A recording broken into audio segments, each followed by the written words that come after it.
আল্লাহ তাআলা বলেন, আমার বান্দা যখন অশ্লীলতা, বেহায়াপনা, অসভ্যতা, নোংরামি, নাফরমানি, পাপ করতে করতে এমনকি নিজের উপরে একেবারে জুলুম করে ফেলছে, নেকি বলতে কিছুই নাই, গুনার সাগরে হাবুডুবু খাচ্ছে, আল্লাহ তাআলা তাকেও আশ্বাস দিছে সে যেন আমি আল্লাহকে স্মরণ করে, বান্দা যেন আমাকেই মনে করে এবং আমি আল্লাহর কাছে নিজের গুনাহের জন্য মাফ চায়, তওবা করে আল্লাহকে যেন বলে, আল্লাহ আপনি ছাড়া আমাকে মাফ করবে কি, আর আমি জেনে বুঝে আর করব না, আমি ছেড়ে দিলাম।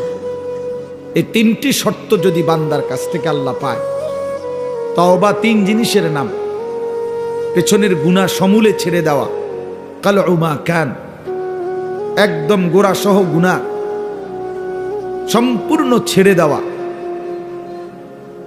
আইয়াজিমা আন লা ইয়াউদা ইলাইহা আবাদান, এ কথার মজবুত সিদ্ধান্ত দেওয়া যে মাওলা এমন নাফরমানি আমি আর করব না, আর আইয়ান্দামা আলাইহা, লজ্জিত আর অনুতপ্ত হয়ে চোখের এক ফোঁটা পানি পেলে আল্লাহ তাআলার কাছে মাফ চাওয়া। বান্দা যদি এই 3 শর্ত পুরা করে, বান্দা যদি বলতে পারে দিল থেকে, আল্লাহ আমি গুনাহ ছেড়ে দিলাম, আর করব না, ওয়াদা দিলাম, আমি লজ্জিত মাওলা, আমি মাফ চাইলাম, আল্লাহর কসম, আল্লাহ বলেন উলাইকা জাযাউহুম মাগফিরাতুম মির রাব্বিহিম, আমিও ওয়াদা দিলাম বান্দা 90 বছরের গুনাহ আমি একসাথে মাফ করে দিলাম। আসমান ছোঁয়া, হুজুর শুনছেন, আপনারা বলছেন, লাউ বালাগাত যুনুবুকা আনানাস সামা, আল্লাহ বলছে বান্দা তোমার গুনাহ যদি আসমান পর্যন্ত পৌঁছে যায়, তবুও যদি মাফ চাও, আমি কোনো পরোয়া করি না, আমি আল্লাহ হক আদায় করে তওবা করলে আমি মাফ করে দেব। গাফারতু লাকা ওয়ালা উবালি, আমি মাফ করে দেব। ইয়া ইবনা আদম লাউ আন্নাকা আতাইতানি বিকিরাবিল আরদি খাতায়া সুম্মা ইস্তাগফারতানি লা তুশরিকু বি শাইআ লা আতাইতুকা বিকিরাবিহা মাগফিরা। আল্লাহ বলে বান্দা তুমি যদি জমিনের বালুকণা পরিমাণ গুনাহ নিয়ে আসো, এই পৃথিবীতে কি পরিমাণ বালুর কণা, 1 লাখ, 2 লাখ, 10 শতক জায়গার মধ্যে যদি ড্রেজার দিয়া বালু ভরাট করে তো কয়টা বালু কেউ গুনে শেষ করা যাবে? তো আল্লাহ তাআলা বলেন এই জমিনের সমস্ত বালু কণা সম পরিমাণ গুনাহ নিয়েও বান্দা তুমি যদি আমার কাছে আসো, সুম্মা ইস্তাগফারতানি, অতঃপর আমি আল্লাহর কাছে তওবা করলাম, শর্ত হইল লা তুশরিকু বি শাইআ, আমার সাথে শিরিক করতে পারবা না, আমার সাথে আর কাউরে ডাকবা না, আমার সাথে কারো কাছে চাইবা না, শুধুই আমার কাছে বলবা, শুধু আমার কাছে চাইবা, চোখের পানি ফেলবা আমার কাছে, রাত গভীরে রাহাজারি করবা আমার কাছে, হাজত রাওয়া মুশকিল কুশা, সব প্রয়োজন পূরণকারী, সব পেরেশানি দূরকারী আমাকেই মনে করবা, আমাকেই ডাকবা, আমার কাছেই বলবা, মাফ চাইবা। আল্লাহ বলেন লা আতাইতুকা বিকিরাবিহা মাগফিরা, আমি আল্লাহ ওয়াদা দিলাম সম পরিমাণ মাগফিরাত নিয়ে আমি তোমার কাছে আসব, আমি আসব। ইন আতাইতানি লাইলান আতাইতুকা লাইলান ওয়া ইন আতাইতানি নাহারান আতাইতুকা নাহারান। আল্লাহ বলে বান্দা তুমি রাতে যদি আসো গুনাহ নিয়ে, আমি মাগফিরাত নিয়ে আসবো রাতেই। তুমি দিনে আসলে দিনেই মাফ, রাতে আসলে মাফ, রাতেই মাফ। তুমি আসবে যখন, আমিও আসবো তখন, আমিও আসবো তখন। তুমি আইসো বান্দা, ইয়া ইবনা আদম কুম ইলাইয়া আমশি ইলাইকা। আল্লাহ বলে বান্দা তুমি আমার জন্য দাঁড়াও, আমি তোমার জন্য হাঁটবো। ওয়ামশি ইলাইয়া উহারবিলু ইলাইকা, তুমি আমার জন্য হাঁটো, আমি তোমার জন্য দৌড়বো, আমি তোমার জন্য দৌড়ব। তুমি আগাও বান্দা, তুমি 1 কদম, আমি 10 কদম। তুমি হাঁটতে হাঁটতে আসবা, আমি দৌড়তে দৌড়তে মাগফিরাত নিয়ে আসবো। আও বান্দা, লাল্লাহু আশাদ্দু ফারাহান বিতাওবাতি আবদি। আল্লাহর নবী সাল্লাল্লাহু আলাইহি সাল্লাম বলেন আল্লাহ তাআলা সবচেয়ে বেশি খুশি হন, সবচেয়ে বেশি খুশি হয়, আসাদ্দু ফারাহান, সবচেয়ে বেশি খুশি হয় নবী বলছেন বিতাওবাতে আবদিহি, তার বান্দা যখন তওবা করে। হুজুর যখন বলতেছিলেন আমারও দিল ছুঁয়ে গেছে। হ্যাঁ ঠিকই, 2024 সালের একটা বছর আমারও তো হায়াত থেকে চলে গেছে। এই এক বছরে আমি কত শত শত মাহফিলে এই তারিখ বলছি, 2024। আমার মনে হয় আল্লাহর ইচ্ছায় এই আজকের এই বিদ্যাকূট মাহফিলেই আমি শেষবারের মতো বললাম 31শে ডিসেম্বর 2024। আজকেই শেষ বললাম, কারণ একটু পরেই 12টার কাঁটা বাজলেই নতুন বছর শুরু হয়ে যাবে। আগামীকাল থেকে 2025 বলতে হবে পৃথিবীবাসীকে। তাহলে এই জন্য বাপ, প্রিয় ভাই, হুজুরের কথার থেকে আমি আবারও বললাম, আমার হযরত এটা অনুরোধ করলেন, নওজোয়ান সাথীরা, কোন রকমের অসভ্যতা, অশ্লীলতা, বেহায়াপনার কোনো অনুমতি নাই। কোরআন শরীফে আছে, আল্লাহ তাআলা বলেন ইন্না ইদ্দাতাশ শুহুরি ইনদাল্লাহি 12 শাহরান ফি কিতাবিল্লাহি ইয়াওমা খালাকাস সামাওয়াতি ওয়াল আরদ মিনহা আরবাআতুন হুরুম যালিকাদ দীনুল কাইয়্যিম ফালা তাযলিমু ফীহিন্না আনফুসাকুম। আল্লাহ তাআলা বলে, বান্দা শোনো, একেবারে আমি আল্লাহ আমার তাকদীরে আসমান জমিন সৃষ্টির 50,000 বছর আগে আমি যেই তাকদীর লেখাইছি, সেই তাকদীরের মধ্যে আমি আল্লাহ ফয়সালা লিখে দিয়েছি যে এই পৃথিবীতে আসমান জমিন সৃষ্টির সূচনা থেকেই পৃথিবীতে 12 মাসেই হবে পৃথিবীর এই সময়ের হিসাব। এই 12 মাস এটা আমি আল্লাহ নির্ধারণ করেছি। 12 শাহরান আল্লাহর দেওয়া। আল্লাহ এটা বোঝা উচিত আমাদের যে 12 মাস এটা আইলো কোত্থেকে, 12 মাসে এক বছর এটা হলো কিভাবে? আল্লাহ তাআলা বলেন এটা আমি আল্লাহ ফয়সালা দিছি। কে ফয়সালা করছেন? কোন দিন থেকে? আসমান জমিন সৃষ্টির শুরু থেকেই চালু রাখছেন, আর সিদ্ধান্ত করে দিছেন তারও আগে তাকদীরের মধ্যে। এই জন্য 12 মাসে এক বছর এটা জাতিসংঘের ফয়সালা না, এটা দুনিয়ার কারো ফয়সালা না, এটা আল্লাহ তাআলার ফয়সালা। আবার আল্লাহ নিজেই বলেন যালিকাদ দীনুল কাইয়্যিম, এটা অকাট্য বিধান। এটা পৃথিবীতে ইসরাফিলের ফু পর্যন্ত কেউ নাড়াইতে পারবে না, কেউ না, 1 সেকেন্ড কেউ নাড়াইতে পারে না। ইউকাল্লিবুল্লাহুল লাইলা ওয়ান নাহার, আল্লাহ তাআলা বলেন রাত্র দিন আমি আল্লাহ পরিবর্তন করে থাকি। তাহলে ঘন্টা বদলায় আল্লাহ, মিনিট বদলায় আল্লাহ, সেকেন্ড বদলায় আল্লাহ। ওয়াহুয়াল্লাযী জাআলাল লাইলা ওয়ান নাহারা খিলফাতান, আল্লাহ বলেন আল্লাহই রাত এবং দিন বানান পর্যায়ক্রমে, একবার রাত একবার দিন, একবার রাত একবার দিন। আল্লাহ বলে এটা আমি করে থাকি। আল্লাহ বলে এটা আমি করে থাকি বান্দা। আজকের এই 31শে ডিসেম্বরের রাতটাকে টেনে লম্বা করে আমি যদি কিয়ামত পর্যন্ত রাত বানিয়ে রাখি, কারো ক্ষমতা নাই আমি আল্লাহকে বাদ দিয়ে আগামীকালকের ভোর এনে দিবে, নতুন আলো আনে দিবে, এমন কোনো ক্ষমতা কারো নাই। আছে কি ভাইয়া?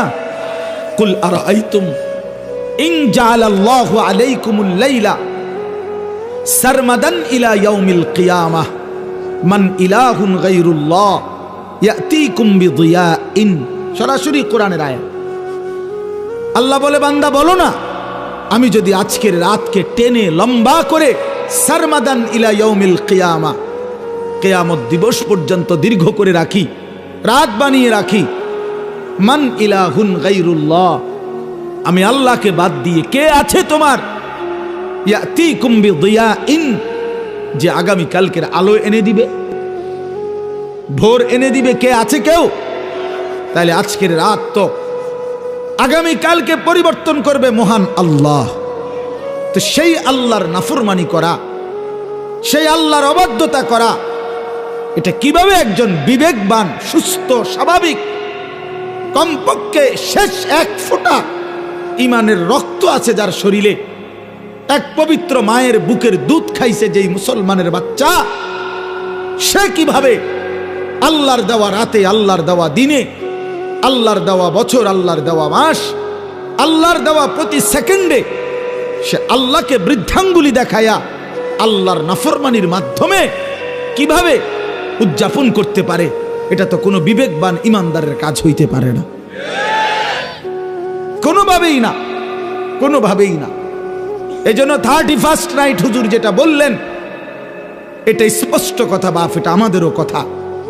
নওজোয়ান, তুমি প্রতারিত হইও না, মুসলমানের সন্তান তুমি ধোকা খাইও না।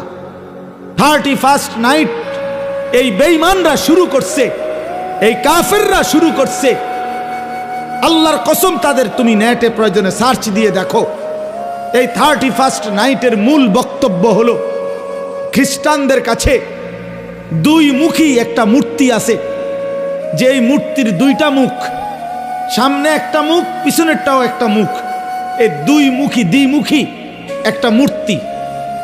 31শে ডিসেম্বরের শেষ মিনিটে তারা ওই পিছনের মূর্তির মুখের পিছন দিকে দাঁড়াইয়া বলে, হে মহান দেবতা, বিগত 1 বছরের অপরাধ আমরা অনুতপ্ত মার্জনা করো। আর ঘুরে আইসা আবার পরের মিনিটে, নতুন বছরের প্রথম মিনিটে এই সামনের মুখের কাছে আইসা বলে, আগামী 1 বছর হে মহান দেবতা ভালোভাবে রাখো। এই আল্লাহর কসম, এইটা এই দুইমুখী একটি দেবতার কাছে প্রার্থনা করা, এইটাই হলো 31st নাইট। এইটা, এরপরে এইটার মধ্যে অসভ্যতার বাকি রং দিছে। এই গান বাদ্য, নাচ গান, জিনা, ব্যভিচার, হোটেল রেস্তোরাঁ, মদের বার, নারী পুরুষের অবাধ মেলামেশা, উলঙ্গপনা, অসভ্যপনা, এগুলো কোনো কুকুর বিড়াল করতে পারে, কোনো জানোয়ার করতে পারে, কোনো ইমানদারের সন্তান করতে পারে না, কোনো মুসলমানের বাচ্চা এটা করতে পারে না, কোনো ইমানদারের সন্তান এটা করতে পারে না। এ তো বেঈমানের আখলাক, এ তো দুশ্চরিত্র, লম্পট। জিনাখোর কখনো পবিত্র হয় না। হারাম সম্পর্ক, বিবাহ বহির্ভূত ছেলে মেয়ের অবৈধ যেই কোনো রকমের সম্পর্ক, এটা তো জিনা, এটা তো ব্যভিচার, ব্যভিচার, ব্যভিচার, ব্যভিচার। এটা অতএব ব্যভিচারিত, ধিক্কৃত, ব্যভিচারিত, ধিক্কৃত কোন জিনাখার, কোন ব্যভিচারী, কোন লম্পট, কোন চরিত্রহীন, সে তো সভ্য, ভদ্র, শিক্ষিত, চরিত্রবান কোনো হতেই পারে না। এই জন্য 31st নাইট যারা উদ্বোধন করে, উদ্বোধনের নাম করে, উদযাপনের নাম করে নাচে, গায়, ফুর্তি করে, এরা অসভ্য, এরা অসভ্য, এরা অসভ্য, এরা চরিত্রহীন, এরা লম্পট, এরা লম্পট, এরা লম্পট ছাড়ার কিচ্ছু না। এরা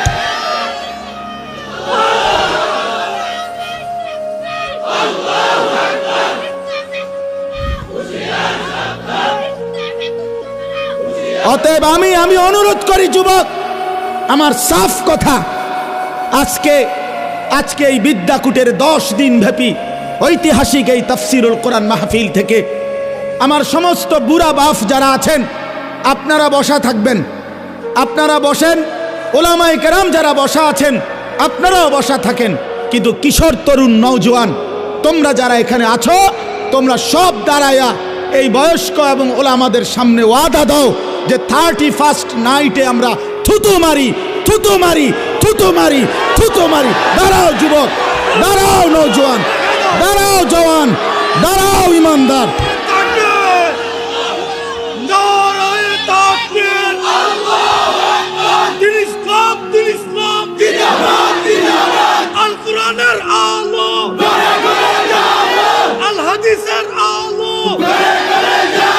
বলেন যে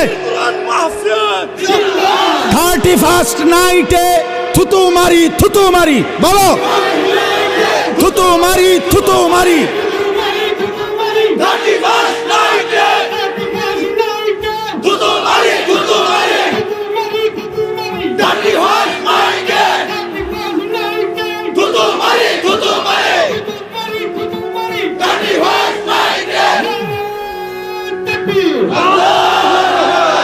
মাশাআল্লাহ, বসো নওজোয়ান, বসো।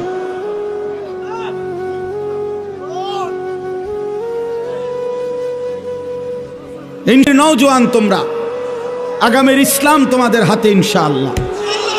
আগামীর কালেমার পতাকা উড়বে তোমাদের হাতে ইনশাআল্লাহ। 2024 সালের বিদায় নিচ্ছে, 2 উইকেট পড়ছে 2024 সালে ইনশাআল্লাহ। আমার ব্যক্তিগত কথা হলো, অনেকে অনেকভাবে 2024 সালকে মূল্যায়ন করছে। আমার ব্যক্তিগত মূল্যায়ন হলো 2024 সাল উইকেট পড়ার বছর। এবছর প্রথম উইকেট পড়ছে 5ই আগস্টের জালেমের পলায়নের মাধ্যমে। এই বছর দ্বিতীয় উইকেট পড়ছে 8ই ডিসেম্বর সিরিয়ার আরেক জালেম বাশার আল আসাদের পতনের মাধ্যমে। অতএব 5ই আগস্টে 1 উইকেট পড়ছে, 8ই ডিসেম্বর আরেক উইকেট পড়ছে। এই জন্য এবছর বোলিং ভালো হয়েছে, কড়া বোলিং হয়েছে এবছর। 24 সাল উইকেট পড়ছে ভালো, ইনশাআল্লাহ আগামীতে আরো উইকেট পড়বে। আগামীর উইকেট ইসরায়েলের ওই কুত্তা প্রধানমন্ত্রী নেতানিয়াহুর উইকেট ইনশাআল্লাহ। ওই উইকেটটাও পড়ে যাবে ইনশাআল্লাহ। ফিলিস্তিনের বিজয় হবে ইনশাআল্লাহ, কালেমার বিজয় হবে ইনশাআল্লাহ। এত রক্ত, এত শাহাদাত, এত খুন, মুমিনের এত রক্তের বিনিময় মহান আল্লাহ দেবে ইনশাআল্লাহ। আল্লাহ আছে, এখনো আছে।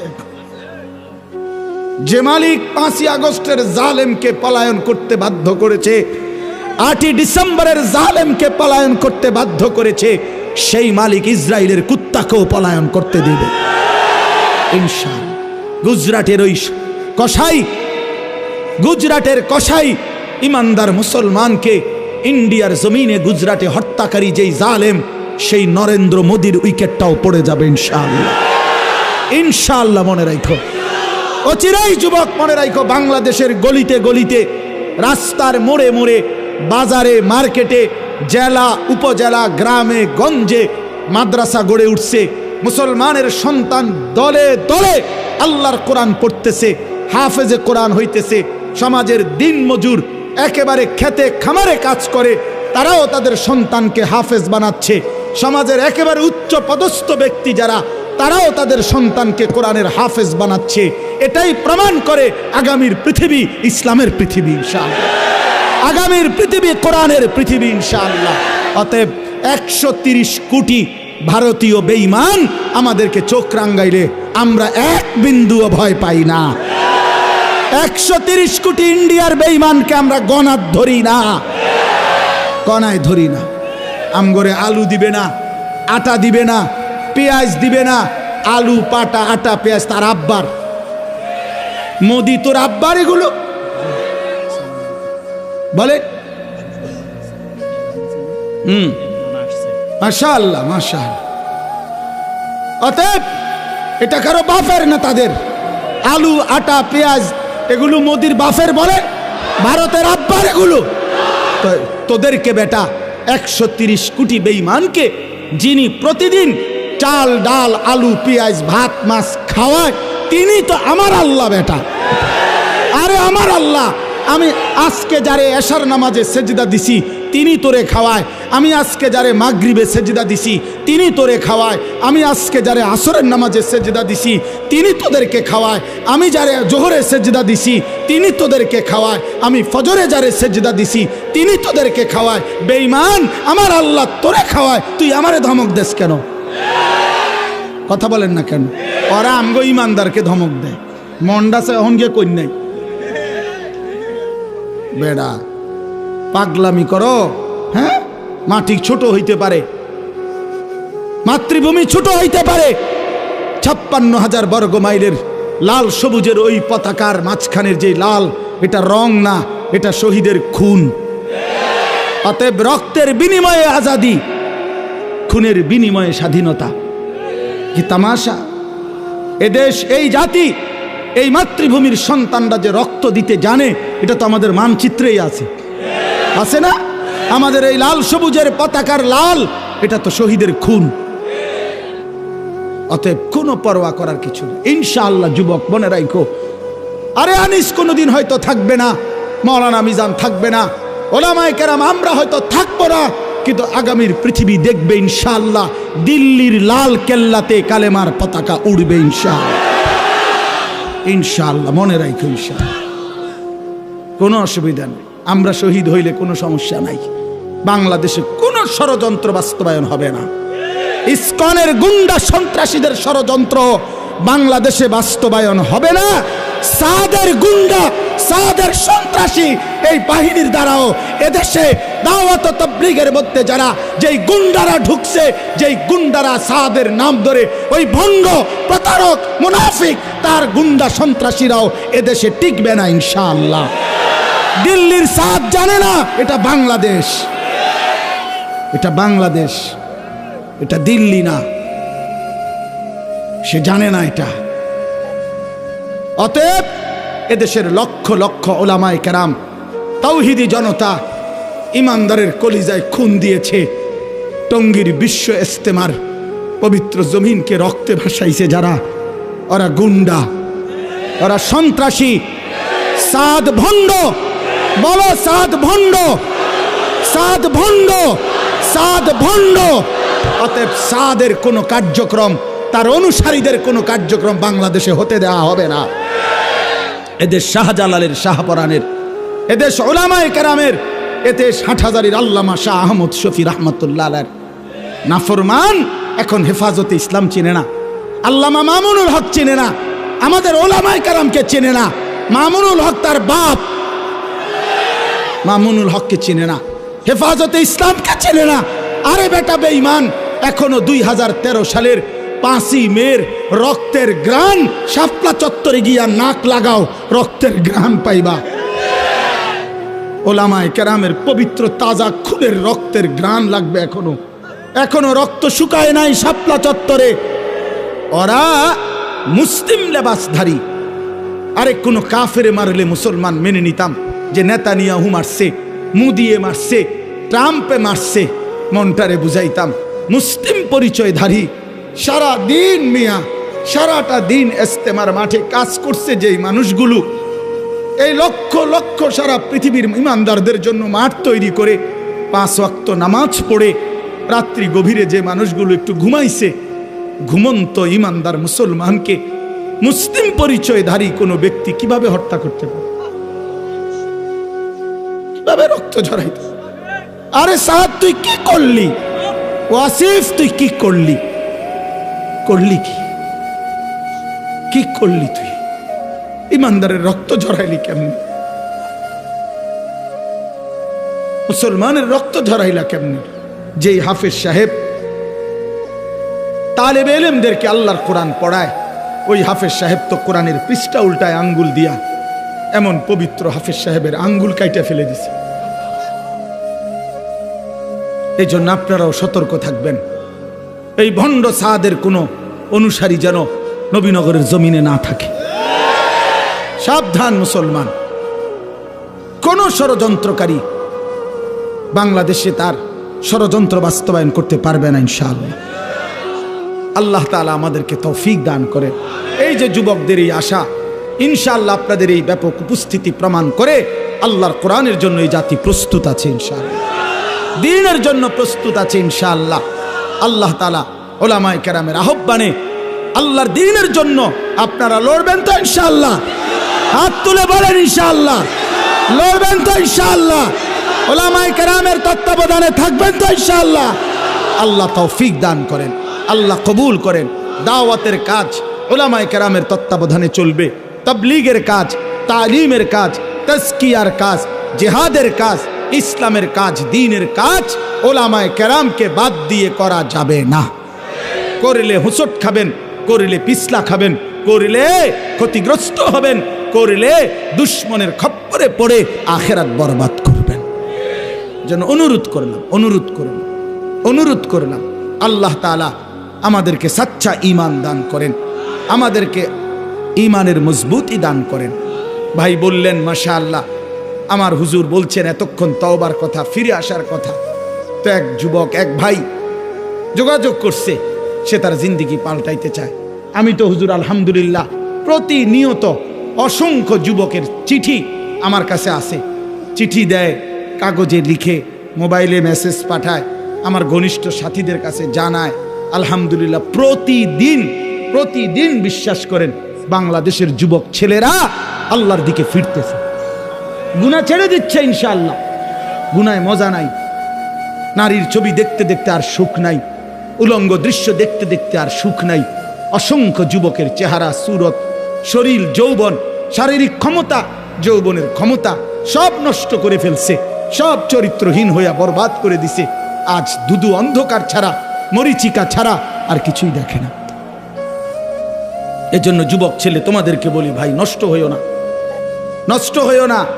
7 জন যুবক হিম্মত করে দাঁড়াইছিল, আসহাবে কাহাফের 7 জন যুবক। আল্লাহ তাআলা তাদের ঈমান, পুরা দেশ কাফের, আর এই 7টা যুবক প্রথম ঈমানদার হয়ে দাঁড়াইছিল। আল্লাহ বলছে তোমরা ঘুম যাও, তোমাদের ঈমানে আমি আল্লাহ খুশি হলাম, তোমাদের পক্ষ হয়ে পুরা জাতির সংশোধনের কাজ আমি আল্লাহ করে দিচ্ছি। তোমরা ঘুম যাও, ঘুমাও। 309 বছর পরে আল্লাহ এই 7 যুবককে ঘুম থেকে উঠাইয়া আল্লাহ বলছে এবার এলাকায় গিয়া হাঁটো, ঘোরো, যাও, দেখে আসো, দেখবা বাদশাও ইমানদার, জনগণও ইমানদার। ঠিক ঘটনা আসহাবে কাহাফে 7 যুবক। হুজুর আমি এইবার প্রতি বছর আমি সন্দ্বীপ যাই মাহফিলে, চট্টগ্রাম সন্দ্বীপ উপজেলায়। এই সন্দ্বীপে বঙ্গোপসাগর পার হইয়া যাইতে হয় স্পিড বোটে, অনেক মানে ভয়ের এই জায়গাটা পার হওয়া অনেক দূর। তো প্রতি বছরই আমরা যাওয়ার চেষ্টা করি, বাংলাদেশের সব ওলামায়ে কেরাম যায় সন্দ্বীপে। বড় বড় বুজুর্গ, আমাদের শায়েখে সন্দ্বীপি ইদ্রিস সন্দ্বীপি রাহমাতুল্লাহর মতো মহান বুজুর্গ সন্দ্বীপের। তো এই বছর গত বছর 2023 সালের অক্টোবর নভেম্বর মাসে এই একটা কারগুজারি শুনেন। অক্টোবর নভেম্বর মাসে 4টা কলেজের ছেলে, ওরা আপনার প্রতিদিন ফজরের নামাজ জামাতে পড়ে, তো পইরা সাগরের পারে হাঁটে। একদিন তারা গত বছর নিজেদের মধ্যে বলতেছে যে আচ্ছা আমরা যে প্রতিদিন ফজর পড়ি, হাঁটি, তা আমরা একটা কাজ করি, চলো না হাইটা আমরা এই সকাল টাইমটা আমাদের বন্ধুদেরকে ফজরের নামাজের জন্য উঠাই, ফজর ক্যাম্পেইন, ফজরের জন্য গণসংযোগ করি, চলো। এই কথা নিয়ত করে 4 বন্ধু কি করবে, কার কাছে যাবে, একটা খসড়া পরিকল্পনার জন্য একটা কাগজ খুঁজছে, আর এই যে লেখি আমরা অহনি অন কাগজ নাই তাদের, এই মুহূর্তের লগে সাথে কাগজ ছিল না। তো এই ছেলেটা বলতেছে, কয় হুজুর সিগারেটের একটা প্যাকেট সাগরের পার থেকে খুঁজে নিছি, নিয়ে সিগারেটের প্যাকেটের ওই ভিতরের অংশটা সাদা না, কয় এইটাত বইয়ে লিখছি, লেখা ঠিক করে আমরা কোথায় কোথায় যাব, কেমনে কেমনে করব। কয় এই শুরু করলাম কাজ, ফজর ক্যাম্পেইন, মানে ফজরের জন্য গণসংযোগ করা। এরপরে আলহামদুলিল্লাহ দেখেন এই বছর 19শে নভেম্বর আমি এরকম এটার মতো হবে, আরো বড় হবে প্যান্ডেল, ওই সন্দ্বীপের সবচেয়ে বড় মাদ্রাসা, যিনি পুরা সন্দ্বীপ উপজেলা ইত্তেহাদুল ওলামার সভাপতি, মুরব্বী হুজুরের মাদ্রাসার মাহফিল। ওরা আমারে বলছে আগে যে হুজুর রাত্রে যেখানে মাহফিল হবে সেখানে ফজরের পরে ওই প্যান্ডেলে আমাদের মাহফিল, মানে ওদের আলাদা। আমি ঠিক আছে, আমি যেহেতু রাতে থাকবো তোমগো ফজরের পরে অসুবিধা নাই, আমি আসি। সকালবেলা ফজরের নামাজের পরে এরা আসতে শুরু করছে, পোলাফাই মনে আধা ঘন্টার ভিতরে পুরাটা মাঠ পূর্ণ হয়ে গেছে, সব কিশোর তরুণ যুবক। আল্লাহর কসম দাঁড়াইয়া ওরা, এই ছেলে বলতেছে হুজুর আমাদের এই 1 বছরের মেহনতে আমরা এই 4-5 জন যুবক শুরু করছিলাম ফজরের জন্য ডাকা। আল্লাহর দয়া 1 বছরে 4,500 ছেলে লিস্টি করা আমাদের প্রতিদিন ফজরের নামাজ জামাতে পড়ে। কি করতে পারে যুবক? যুবক চাইলে এই সমাজের প্রত্যেকের হাতে হাতে মদের বোতলও তুলে দিতে পারে, যুবক চাইলে প্রত্যেকের হাতে হাতে নামাজের মুসল্লাও তুলে দিতে পারে। যুবককে আল্লাহ শক্তি দিছেন, আল্লাহ তো শক্তি দিছেনই কাজ নেওয়ার জন্য, না তো শক্তি কেন দিলেন? আল্লাহ তাআলা যৌবন কালকে বলছেন কুওয়াত, শক্তি। আল্লাহুল্লাযী খালাকাকুম মিন দুফিন, আল্লাহ বলছে তোমাদেরকে আমি সৃষ্টি করেছি দুফ, দুর্বল অবস্থায়, তার মানে শিশুকাল। সুম্মা জাআলা মিন বাদে দুফিন কুওয়াতান, অতঃপর সেই দুর্বলতার পরে আমি তোমাদেরকে দিলাম শক্তি, মানে যৌবন। সুম্মা জাআলা মিন বা'দি কুওয়াতিন দু'ফান ওয়া শাইবা, পুনরায় আবার সেই শক্তির থেকে আবার ফিরিয়ে দিলাম দুর্বলতা এবং বার্ধক্য। তাহলে বোঝা গেল শিশুকালও দুর্বল, বৃদ্ধকালও দুর্বল, তাহলে শক্তি কখন? আল্লাহ কোরআনে বলছে।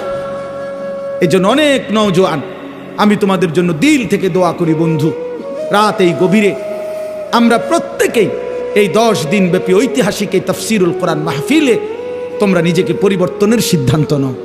ঠকবা না ইনশাআল্লাহ। আল্লাহকে সেজদা দিয়ে কেউ ঠকে না, প্রিয় নবী সাল্লাল্লাহু আলাইহি সাল্লামকে অনুসরণ করে কেউ ঠকে না। আল্লাহ তাকে দামি বানায় দুনিয়াতেও আখিরাতেও। আখিরাতেও কোনো পাপী, কোনো চরিত্রহীন, কোনো লম্পট, কোনো দুশ্চরিত্র বন্ধু সে মানুষের কাছে ঘৃণিত হয়, ঘৃণিত হয়। তোমরা যারা 5 ওয়াক্ত নামাজ পড়ো না, তোমরা লজ্জিত ঘৃণিতই হবা ভাইয়া। আল্লাহ তাআলা আমাদের সন্তানদেরকে বুঝার তৌফিক দান করেন। আমি শুধু আয়াত পড়ছি, অল্প একটু বলি, তাইলেই আমার কথা শেষ। এই কোরআনুল কারীমের এই সূরার তরজমাটুকু বলি। 30 নম্বর পারা একটা ছোট্ট সূরা আমি পড়ছিলাম, 94 নম্বর সূরা। এটা আমার বলার উদ্দেশ্য আছে। এই পড়ার উদ্দেশ্যটা হইল, এটার মধ্যে আমাদের প্রিয় নবী সাল্লাল্লাহু আলাইহি সাল্লামকে সরাসরি আল্লাহ তাআলা সম্বোধন করে নবীজি সাল্লাল্লাহু আলাইহি সাল্লামকে কিছু কথা বলেছেন এবং নবীজির মর্যাদা, সান্ত্বনা, ইজ্জত, আজমত আল্লাহ তাআলা তুলে ধরেছেন।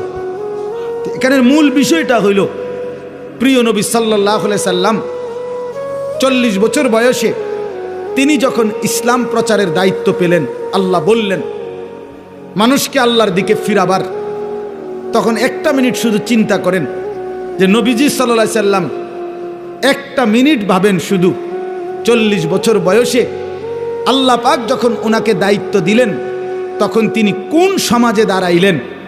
1 নম্বর কথা হলো, আল্লাহ তাআলা তাকে যেই জিম্মাদারি দিলেন এই দায়িত্ব পালনের জন্য এই মুহূর্তে তার সাথে একজন সহযোগিতাকারী কেউ নাই। প্রথম দিন কল্পনা করেন যে কেউ নাই, উনি একাই। আচ্ছা, 2 নাম্বার, সমাজের ডান দিক থেকে বাম দিকে, উত্তর দিক থেকে পূর্ব, দক্ষিণ দিকে, পূর্ব থেকে পশ্চিম দিকে, অর্থাৎ এই সমাজের নবীর সমাজটা একটা জায়গায় তাকাইলে কোথাও কোনো আলো নাই। কোথাও কি নাই? মানে এই আলো না। ইনসানিয়াত, মনুষ্যত্ব বলতে, মানবতা বলতে কিচ্ছু নেই। আল্লাহ চেনে না, আখেরাত চেনে না, ইবাদত বুঝে না, মৃত্যু কি জানে না, কবর কি বুঝে না, আখেরাত বলতে কিছুই জানে না। পৃথিবীর সমস্ত অপরাধ এক কথায় যা হইতে পারে তার সব কিছু তারা তখন করতেছে, ঠিক কি না?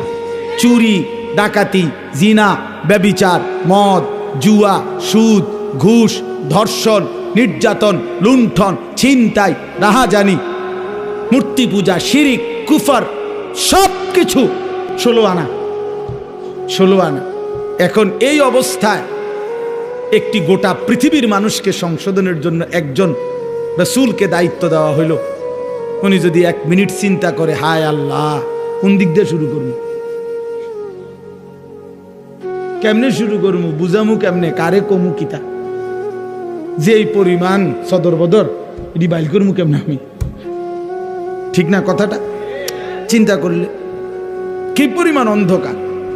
আমরা ইতিহাসের বইতে বলছি যে 3W ছিল আরবের মানুষদের নিত্যদিনের অভ্যাস। 3টা W, ইংরেজি W আর কি, একটা অক্ষর আছে না ইংরেজিতে, একটা হলো ওয়ার মানে যুদ্ধ, মারামারি, 2 ওমেন নারী, 3 ওয়াইন মানে মদ। যুদ্ধ, নারী, মদ, এই 3 জিনিস ছিল তাদের নিত্যদিনের কাজ। মারামারি, হানাহানি, মদের আড্ডা, জুয়ার আড্ডা, নারীর আড্ডা, এই ছিল জীবন। আপনি আশ্চর্য হবেন, আমি নিজে পড়ছি এবং হুজুর মাজা খাসিরাল আলামু বিইনহিতাতিল মুসলিমিন, যে বইটা মুসলিম উম্মার পতনে বিশ্বের কি ক্ষতি হলো, সৈয়দ আবুল হাসান আলী নদভী রাহমাতুল্লাহ লিখিত সেই পৃথিবী বিখ্যাত বই। ওলামায়ে কেরামের অক্ষরে অক্ষরে বর্তমান যুগ চাহিদা অনুপাতে আমি নওজোয়ান আলেম যারা আছেন আপনাদেরকে অনুরোধ করলাম, এই বইটা পড়েন, একেবারে লাইনে লাইনে পড়েন। আল্লামা আবু তাহের মিসবাহ দামাত বারাকাতুম আদিব সাহেব হুজুর অনুবাদ করছে। এটা পড়েন, ফায়দা হবে। 1450 বছরের ইতিহাস বুঝবেন। তো ওইখানে আছে যে এই জাহিলি সমাজে একটি মতবাদ ছিল, একজন ধর্মগুরু ঘোষণা দিছিল তখনকার সময়ে নবীজির আগমনের পূর্বে 3 জিনিসে কারো কোনো একক মালিকানা নাই, সবার সমান মালিকানা। 3টা জিনিসের মধ্যে, 1 আগুন, আগুন সবার মালিকানা, 2 পানি, 3 নারী। নাউযুবিল্লাহ, কথা বুঝেন নাই? আগুন, পানি, নারী, কারো একক অধিকার নাই। নারী যেখানেই থাকুক, যার কার এটা কোনো কথা নাই, যার যেখানে ইচ্ছা উপভোগ করবে, তার কোনো ব্যক্তি স্বাধীনতা, ব্যক্তি পরিচয় বলতে কিছু নেই। এত জঘন্য ছিল সমাজ, এত নিকৃষ্ট ছিল সমাজ। সেই সমাজটাকে পরিবর্তন করার জন্য আল্লাহ তাআলা নবী সাল্লাল্লাহু আলাইহি সাল্লামকে বলছেন। আপনি চিন্তা করে দেখেন কত বড় ভারী দায়িত্ব। আমার যদি বলে যে এই বাংলাদেশের অথবা আমার ইউনিয়নের সবডি মদখোর, ফুট্টাখোর, বাবাখোর, ডাইলখোর, ইয়াবাখোর, এগুলারে ঠিক করা, তো আমার জান শেষ। এরপরে তো সুদখোর, ঘুষখোর রয়েছে আলাদাই, বাকি সিটার বাটফার তো আলাদাই আছে। শুধু বাবাখোর ঠিক করতে গেলে তো আমি দাদাখোর হয়ে যাব, আমার হায়াত শেষ হয়ে যাবে। তাইলে রাসূলুল্লাহ কথাটা খেয়ে আমি একবারে বললে ফেলবো অর্থ, শুধু প্রেক্ষাপটটা বলতেছি। নবী সাল্লাল্লাহু আলাইহি সাল্লামকে তাইলে আল্লাহ তাআলা কত বড় ভারী জিম্মাদারি দিছে। শুধু আরব না, নবীজি শুধু আরবের না, গোটা পৃথিবীর সংশোধন। আল্লাহু আকবার, গোটা পৃথিবীর সংশোধনের দায়িত্ব আল্লাহ দিছেন। আচ্ছা, এই তো একটা বিষয়। তাহলে কাজটা অনেক ভারী ছিল কিনা, যথেষ্ট পেরেশানির বিষয় ছিল কিনা? কি হবে, মনে হয় যেন একটা মহাসাগরের মাঝখানে ওনারে দাঁড় করাই দিছে যে এইবার আপনি এই সাগর পাড়ি দেন। আচ্ছা, কিভাবে? নৌকা নাই, বাহন নাই, জাহাজ নাই, অর্থাৎ কেউ নাই, মনে হয় যেন এরকম ভাবে। আচ্ছা, 2 নাম্বার, একে তো দায়িত্ব দিছে, কঠিন দায়িত্ব বোঝা। এবার আল্লাহ তাআলা বলছেন আরেকটা কথা, ফাস্তাকিম কামা উমিরতা। বন্ধু সাবধান, আপনাকে যেই আদেশ করা হয়েছে, যেই দায়িত্ব মানুষের সংশোধন, আমার বান্দাদের পরিবর্তন, এটার থেকে এক সুতা, এক চুল আপনি কিন্তু নড়বেন না। ফাস্তাকিম, মজবুত থাকেন, অটল থাকেন, অবিচল থাকেন, সুখে থাকেন আর দুঃখে থাকেন, জুলুম করুক, অত্যাচার করুক, নির্যাতন করুক আর বিদ্রুপ করুক, পাথর মারুক আর উটের নারী ভুড়ি চাপায় দোক, আপনারে পাথর মারুক আর যাই করুক, আপনার পেটে ভাত থাকুক কিংবা না থাকুক, আপনার সাহাবীদেরকে অত্যাচার করুক আর শহীদ করুক, ফাস্তাকিম, আপনি কিন্তু এক সুতা, এক চুল নড়বেন না। আপনার কাজ, আপনার দায়িত্ব, আপনার জিম্মাদারি আপনি আদায় করবেন। তাহলে এবার 2টা বিষয়, এক, দায়িত্বটা অনেক ভারী, আবার বলছে বাদন যাইতো না, সারণ যাইতো না। বিষয়টা কেমন কঠিন হয়ে গেল, কঠিন হয়ে গেল কিনা? রাসূলুল্লাহ সাল্লাল্লাহু আলাইহি সাল্লাম এই পেরেশানি, চিন্তা, উম্মতের ফিকির, সংশোধনের ফিকির, মানুষকে আল্লাহর দিকে ফিরাবার ফিকির, নবীজির অবস্থা হয়েছে যেন এমন যে কোমর বাঁকা যাইতেছে, অর্থাৎ টেনশনে, আমি কি করব, কিভাবে করব? তো আল্লাহ তাআলা বলেন, বন্ধু এই সব কিছুর মোকাবেলায় আপনি শুধু এবার শুনেন, যার আল্লাহ আছে তার তো সবই আছে, তার সবই তো আছে। তা আমি সব ব্যবস্থা করতেছি, আপনারা দায়িত্ব দিয়া, আমি তো আজার না, আমি আপনার জন্য সিস্টেম করতেছি, সবটা আমি সিস্টেম করে দেব। আপনি শুধু মজবুত থাকেন, আপনি শুধু কাজে নামেন, বাকিটা আমি দেখব। তো রাসূলুল্লাহ সাল্লাল্লাহু আলাইহি সাল্লাম সিদ্ধান্ত নিলেন কাজে নামবেন, আল্লাহর দ্বীন প্রচার করবেন মজবুতির সাথে। তো আল্লাহ তাআলা বলেন, এবার আমার কুদরতি ব্যবস্থাপনা আপনার জন্য শুনেন। 1, আলাম নাশরাহ লাকা সাদরাক, আমি আল্লাহ প্রথম আপনার দিল, আপনার কলিজার ভিতরে এলেম, হিকমত, আখলাক, হিম্মত, ইস্তেকামত, সুজাআত, বীরত্ব যা দরকার আল্লাহর দিন পৃথিবীর শেষ প্রান্ত পর্যন্ত পৌঁছাবার জন্য তার সবটা আমি আল্লাহই আপনার সিনাতে দিয়ে দিলাম।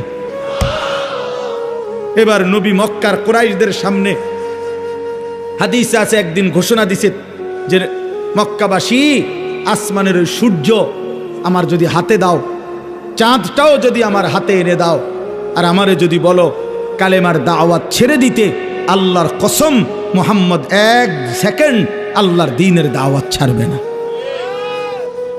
এই কলিজার মধ্যে আল্লাহ এমন ঈমান দিয়েছে, ওয়াল্লাহি লা ওয়াদাতুমুশ শামসা ফি ইয়ামিনি ওয়াল কামারা ফি ইয়াসারি ওয়া আমারতুম আন আতরুকা হাযিহি দাওয়া লান আতরুকাহা হাত্তা উনাফিজাহা আও আমুতা ইলাল্লাহ।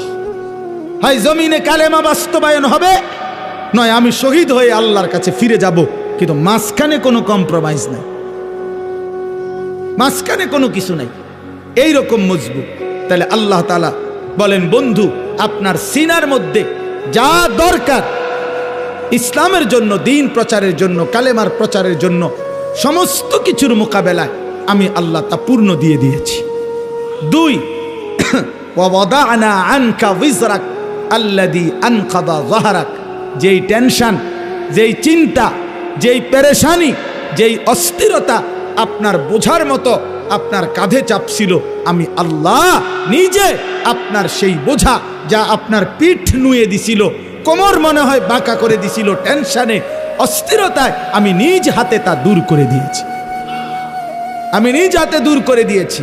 আপনি শুরু করছেন, আমি আল্লাহ একজন একজন করে আপনার পক্ষে ইমানদার আনতে থাকছি। প্রতিটা সাহাবী যারা আপনার হাতে কালেমা পড়ছে, এ তো আমি আসমানের ফয়সালা।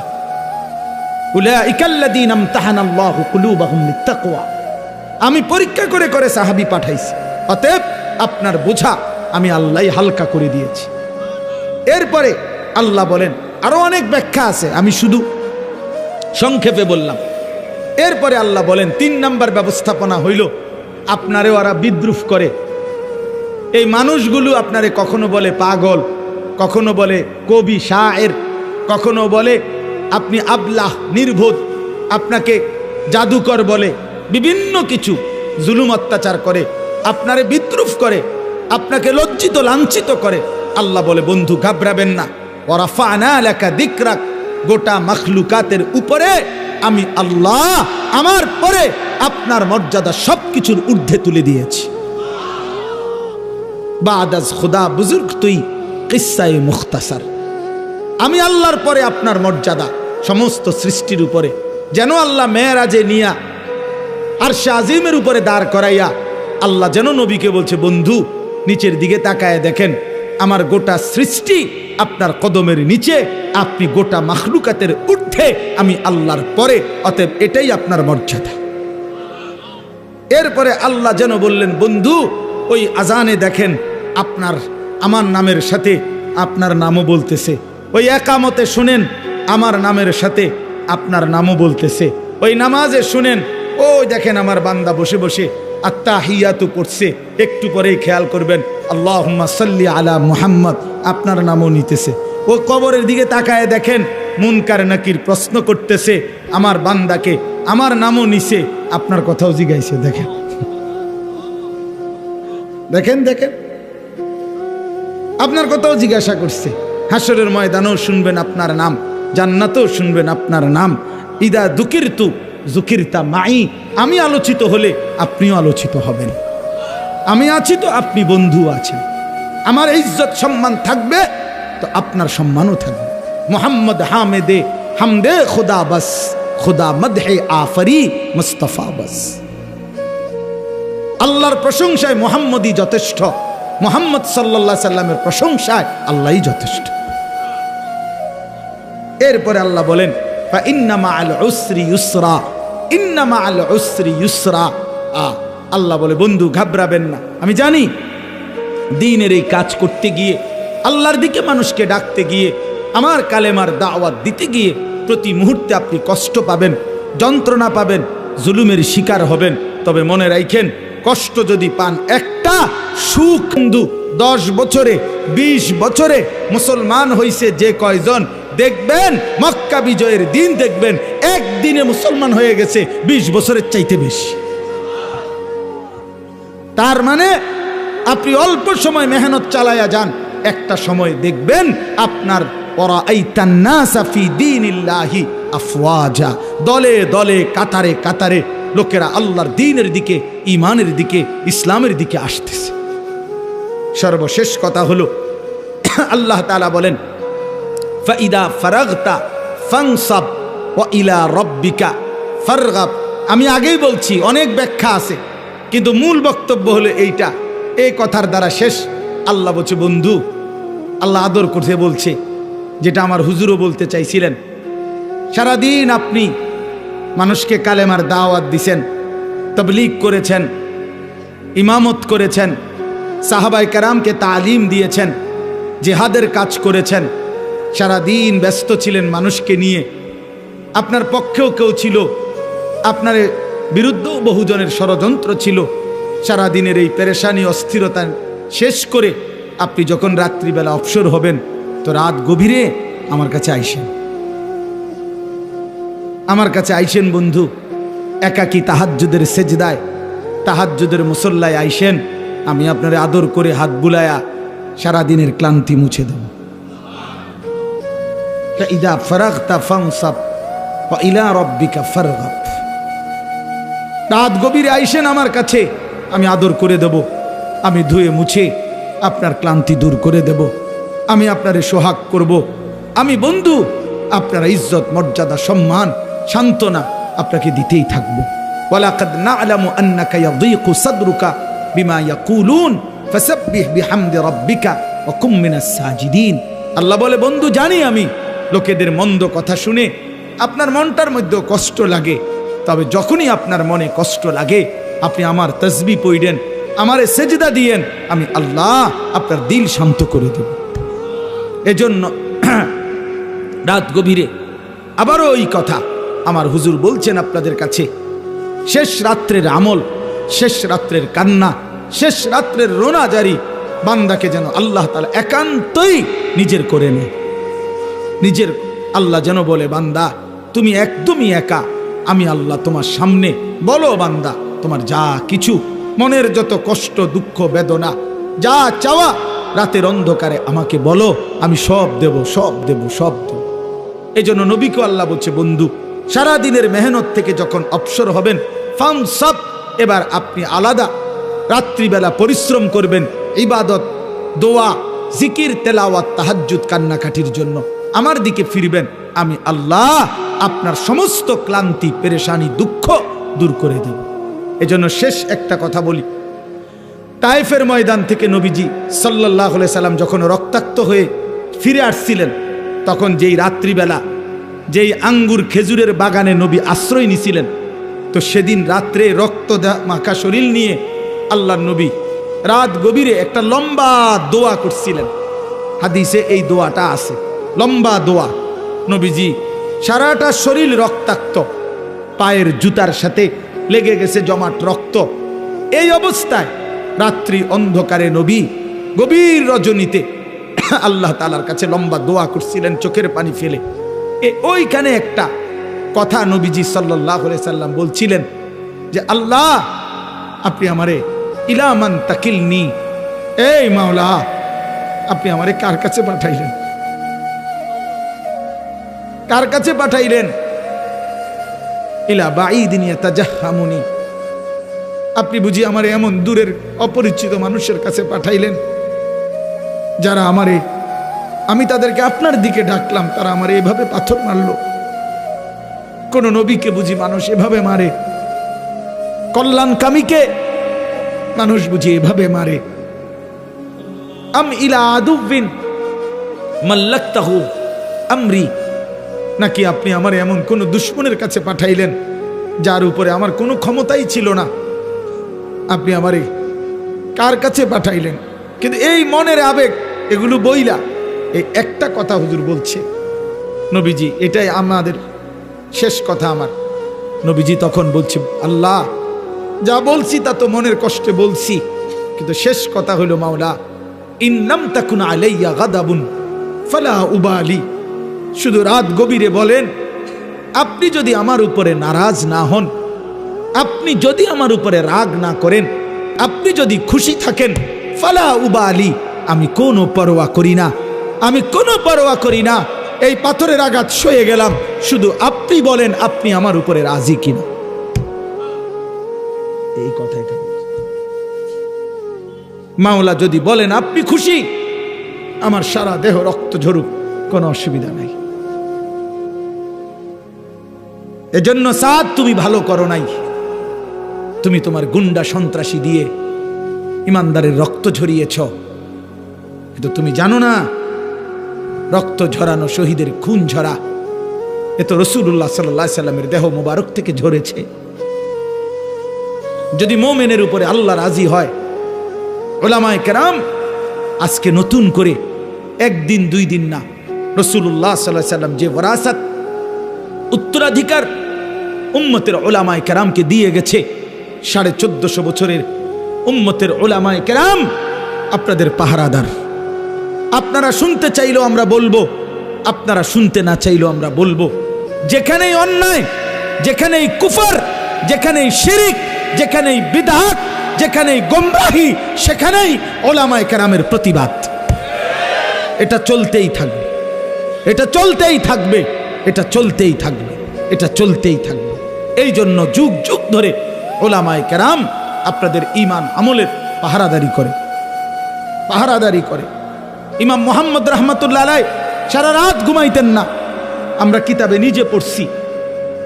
ইমাম আবু হানিফার ছাত্র ইমাম মুহাম্মদ সারা রাত ঘুমাইতেন না, মাসআলা লিখতেন, ফতোয়া লিখতেন। তো উনারে জিগাইতো, হযরত আপনি ঘুমান না কেন? উনি বলতো, জানো এই দেশবাসী আমার মতো এক মুহাম্মদ ছোট্ট, তার উপরে ভরসা করে তারা ঘুমায়, তারা ভাবে মুহাম্মদ জেগে আছে, সে আমাদের জন্য শরীয়তের মাসআলা গবেষণা করতেছে, আমাদের যা জরুরত আমরা তা তার কাছে জিজ্ঞাসা করে নেব। এই আশায় সাধারণ জনগণ আরামসে ঘুমায়। যে মানুষ আমাদের উপরে ভরসা করে ঘুমায়, আমি কেমনে ঘুমাই তাদের এত বড় দায়িত্ব নিয়ে? কাইফা আনামু ওয়ান নাসু ইয়ানামুনা তাওয়াক্কুলান আলাইনা। এই আরবি আবার, আমি কিভাবে ঘুমাবো অথচ মানুষ তো আমার উপরে আস্থা রেখে ঘুমায়। যে মুহাম্মদ জেগে আছে, সে লিখতেছে, সে মাসআলা লিখতেছে। আল্লাহ তাআলা আপনাদের সবাইকে কবুল করে নেন। আজকের এই তাফসীর মাহফিলে আল্লাহ তাআলা আপনাদেরকে ভরপুর বরকত দান করেন। কোরআনের সাথে থাকবেন তো ইনশাআল্লাহ, আল্লাহর দ্বীনের উপরে থাকবেন তো ইনশাআল্লাহ, উলামায়ে কেরামের সাথে থাকবেন তো ইনশাআল্লাহ। আল্লাহ তাআলা আপনাদেরকে কবুল করেন, তৌফিক দান করেন।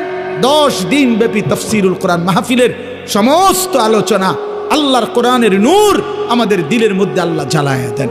আমিন। সুবহানাল্লাহি ওয়া বিহামদিহি।